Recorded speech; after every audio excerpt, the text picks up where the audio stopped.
Okay, so now on to the fun part, contrapposto. So this is where we're going to start to get into gesture and flow. And the importance of having a sense of flow is that we rarely see figures just standing straight up and down. Usually there's a sense of flow. And also, flow, so S shapes and C shapes, are inherently human. The human figure is counterbalanced. So you can imagine the figure like a bunch of counterbalanced ovals. So let's say this is the head, we've got the neck, rib cage, hips, legs, thighs, feet. Basically, because we stand upright, because of our upright posture, we have a very unique kind of flow that goes through the human form that we immediately recognize as human. So what we're going to start going into now is this idea of gesture. So gesture is the idea that by emphasizing these kind of S shapes that flow throughout the figure, we can give a sense of movement as well as emotion to what we are drawing. So, okay, gesture. In gesture drawing, your decision to use a C shape or more of a zigzag shape will influence the emotion of the figure. Okay, so this figure is nicely kind of flowing, but let's say I decide to describe her in more of a zigzag shape with opposing forms. Now all of a sudden I've got someone who's kind of posed to leap, a very active figure. I'm going to put a leg back here. I'll just do an arm here. Tensed and ready to run. So, choosing whether to use sharp corners or smooth corners is going to influence the emotion and the sense of action in your figure.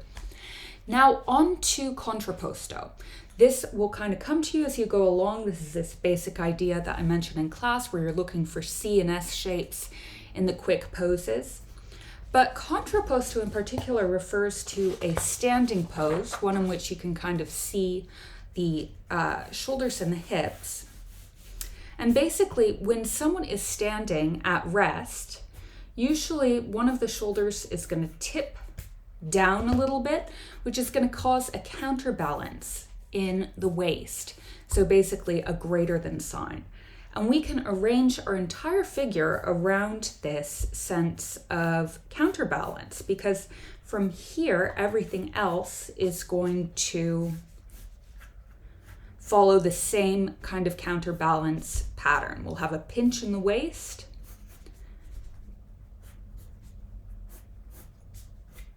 And then we can arrange the limbs around this however we want.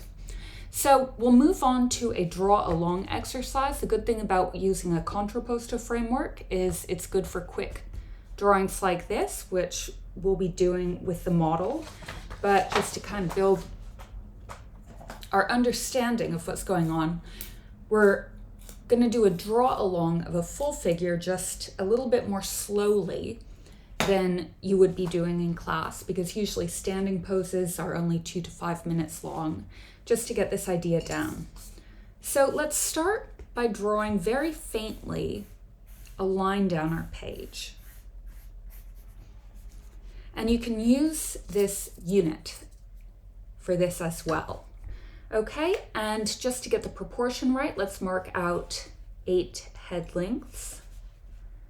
3, 4, 5, 6, 7, 8. Great. All right. And if you don't want to see these marks, you can use a high H pencil. I'm using a B pencil for most of this just so that my marks show on the page. Okay, so let's start by plotting out the shoulders. So we're going to come about 1/4, a little bit more, maybe about, let's call this about halfway down the second head's length. And I'm going to draw a line tilting downwards.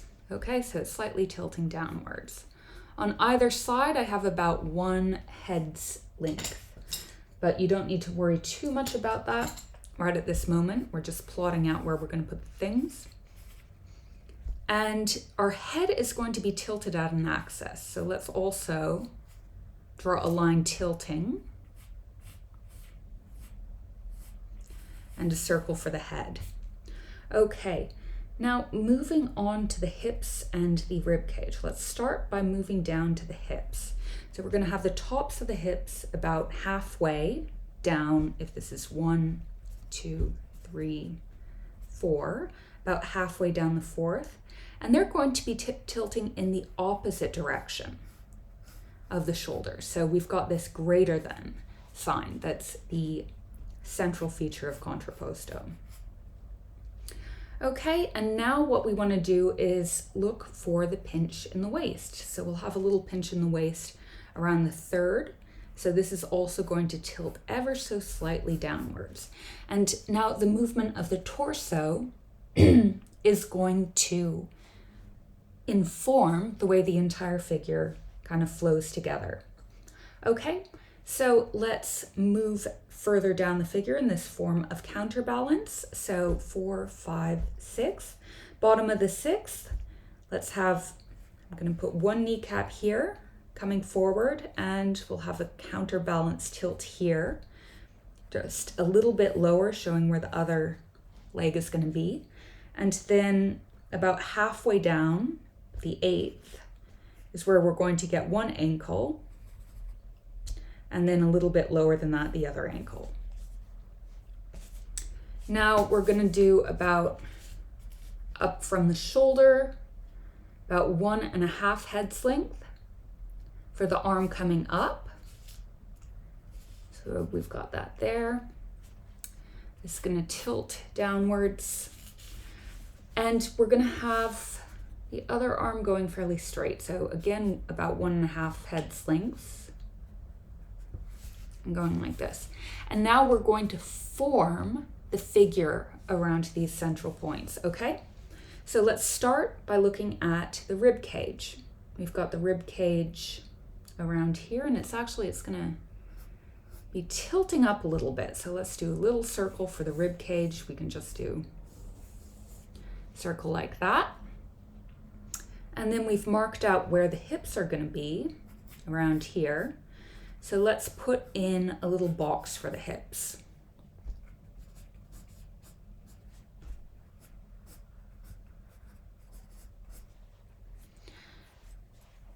Okay, and now we can start to actually flesh out this form a little bit more. So the breasts are going to be around the line of the second head's length down.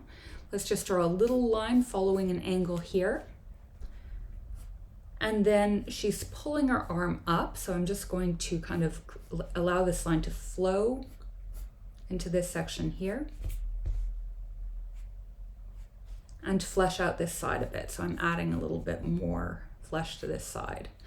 And you can even organize the arm around the shape of a slight oval. And the useful thing there is that it means that both sides are going to follow the same form.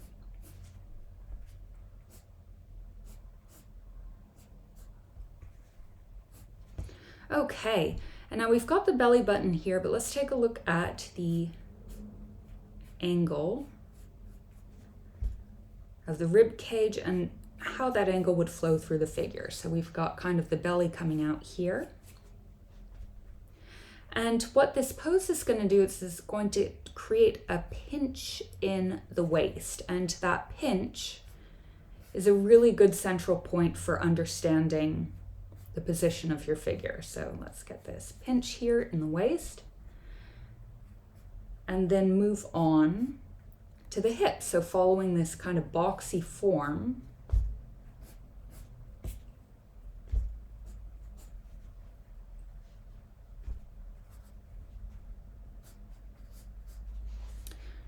we can start to put in the angle of the hips. Now moving down to the thighs, let's start by describing the muscles of the thighs with a set of ovals, because there is a little bit of flow in the shape of the thighs.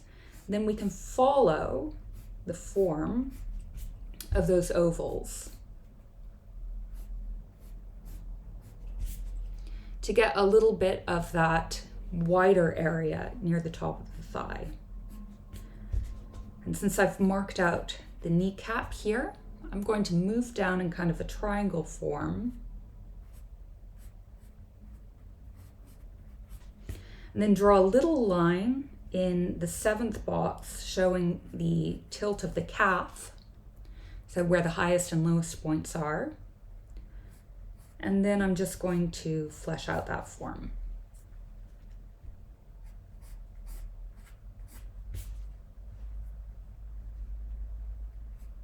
I'm also going to do a little angle to show where the heels are, the ankles.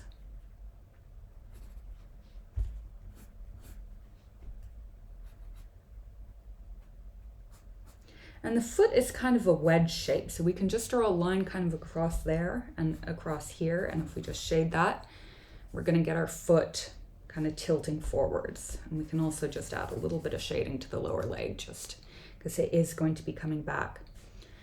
And now, okay, the crotch is going to be a little bit lower than the 4th quarter. And again, if you want, we can draw the thigh to begin with as an oval that we can form the shape around. So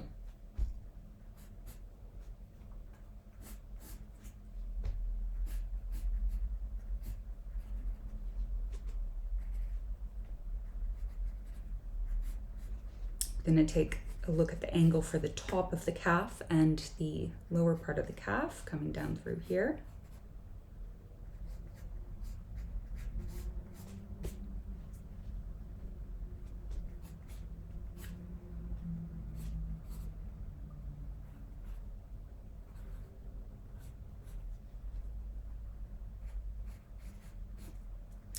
And you can always hold your pencil out against any angle, like the angle of the foot, to see which direction it's headed in, what that angle, what that foreshortening is. Okay, so let's finish up the arms.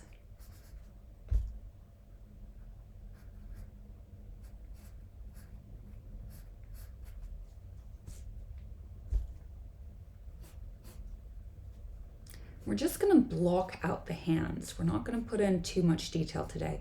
Now, you always want to be kind of mindful of what you can actually do with the medium you're using. And if you're working on a scale sort of like this, you're not really going to have that much room to draw fingers. The tip of your pencil is proportionately too thick to get any of those fine details without just making the area of the hand super dark and making the attention just be drawn to the hands, which is usually not what you want. I'm drawing a line halfway down the face to show where the eyes are. I'm going to put some ears in. I'm not going to do the full portrait because that's a whole other ball game, but I'm going to come down with the neck, the shoulder. And now, after doing this full sketch, just to get a little bit more depth, what you're going to do, I'm just adding in a few more details. What we're going to do here is just lightly erase the whole thing.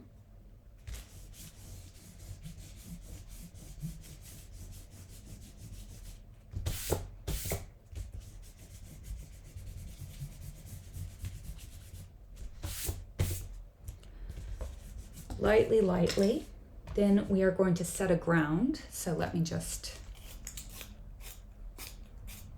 sharpen this pencil here. Just give me a minute. I need to get a new pencil out. We're going to use sort of a high B pencil to set this ground because we want it to be a little bit darker. Okay, this is going to be a little bit difficult to erase, but that's fine. Okay, to set a ground, we're just going to lightly shade over the entire figure, not so much that we can't see what's going on underneath, just enough that we can lightly shade.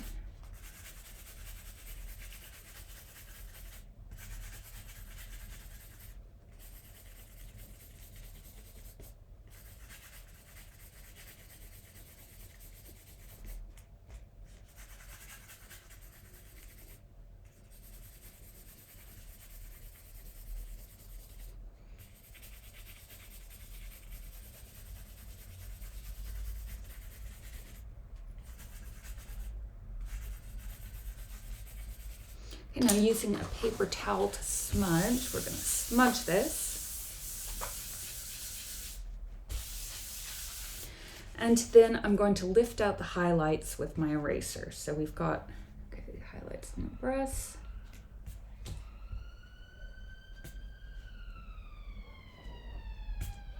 Now I've chosen to set a ground for this one because the background is pretty dark. Otherwise I would just shade directly onto the figure. But if you have a really dark background, sometimes it's best to just start with the background. Getting some highlights along the arms. You have to really press down on the side of the eraser for this. You might find that you need to break the eraser, which is fine. You can do that in class to get a sharp side. Just make sure that you're aware of where all the pieces are going. So let's get a few bits of light on the rib cage. The light's kind of coming down this side of the body a little bit more. We've got a little bit of muscles in the abdomen. Some ribs.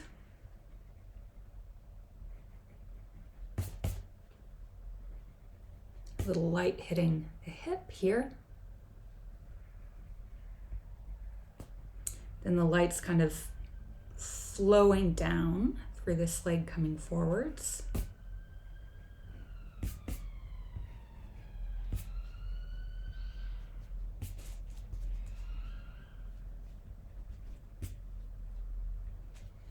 And we've got some light hitting mainly one side of the face.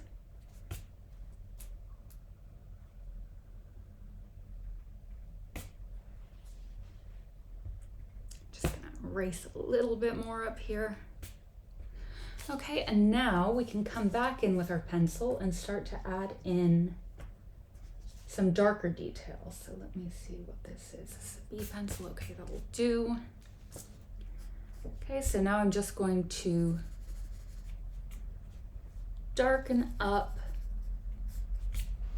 some areas just to create even more depth.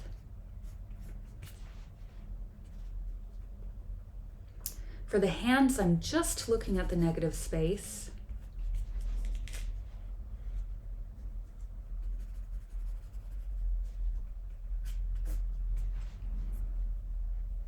And you can always come back in and erase.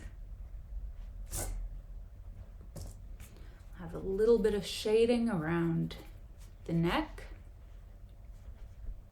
There's always a really cool shadow underneath the chin, so getting that shadow can actually give a lot of information to the face.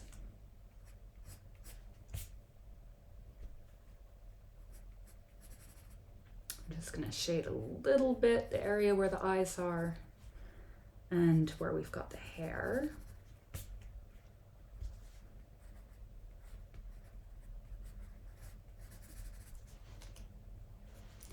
And then let's move down.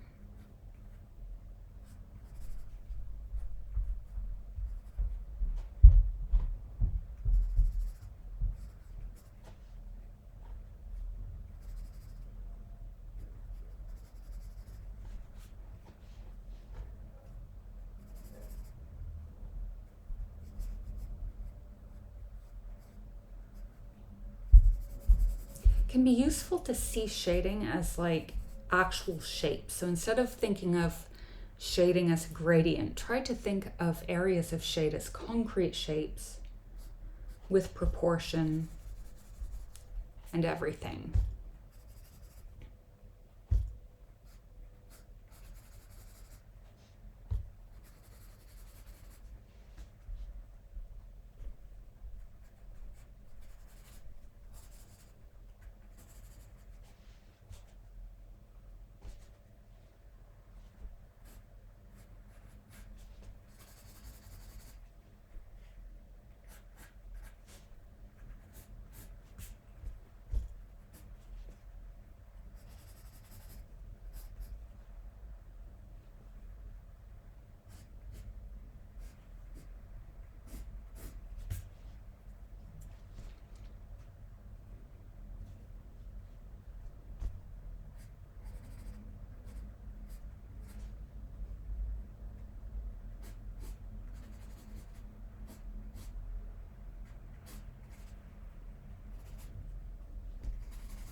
All right, so now that we've done our first figure, we will move on to some live modeling.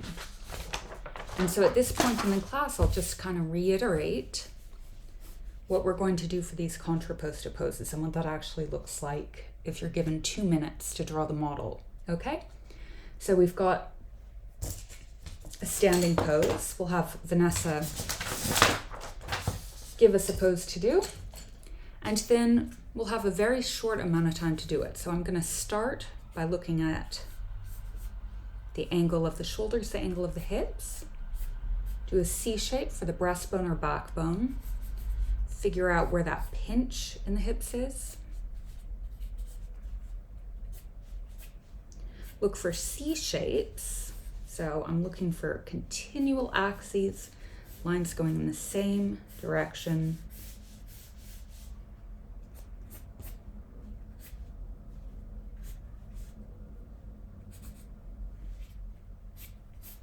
C's and zigzags. So just like we talked about, trying to think about what sort of action is being conveyed by the pose. And this is what a gesture pose might look like. So, it's not a complete drawing, it's just getting a sense of the movement of the figure.